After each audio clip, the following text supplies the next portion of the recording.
कबीरदास जी 15वीं सदी के एक महान संत, कवि और समाज सुधारक थे।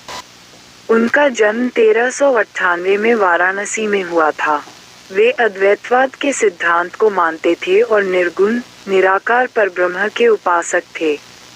उन्होंने अपने पदों और दोहों के माध्यम से समाज में व्याप्त आडंबरों, अंधविश्वासों और जाति-पाति के भेदभाव के खिलाफ आवाज उठाई। कबीरदास जी का मानना था कि ईश्वर हर जगह व्याप्त है और उसे पाने के लिए किसी विशेष धार्मिक क्रिया या पूजा पाठ की आवश्यकता नहीं है।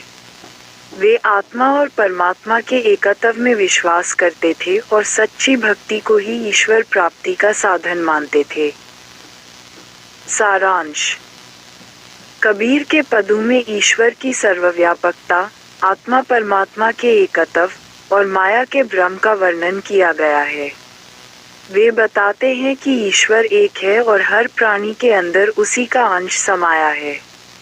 जो लोग ईश्वर को अलग अलग मानते हैं, वे अज्ञानता के कारण नरक के भागी होते हैं। कबीरदास जी ने विभिन्न उदाहरणों के माध्यम से यह सिद्ध किया है कि जैसे एक ही मिट्टी से कई बर्तन बनते हैं, वैसे ही एक ही ईश्वर ने सभी प्राणियों को बनाया है। वे माया और सांसारिक मोह माया के झूठे आकर्षण को त्यागने का संदेश देते हैं और कहते हैं कि सच्ची भक्ति में ही सच्चा सुख और शांति मिलती है।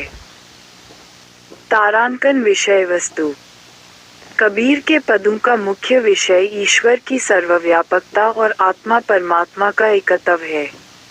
कबीरदास जी ने अपने पदों के माध्यम से ईश्वर की निराकार, अविनाशी और सर्वव्यापक सत्ता को स्थापित किया है। वे बताते हैं कि ईश्वर हर प्राणी के अंदर व्याप्त है और उसे पाने के लिए बाहरी आडंबरों की आवश्यकता नहीं है। कबीरदास जी माया और सांसारिक मोह माया के भ्रम से दूर होकर सच्ची भक्ति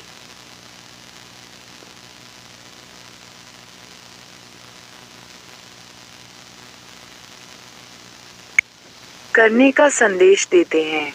उनका मानना है कि सच्ची भक्ति से ही ईश्वर की प्राप्ति संभव है और यही मानव जीवन का उद्देश्य है।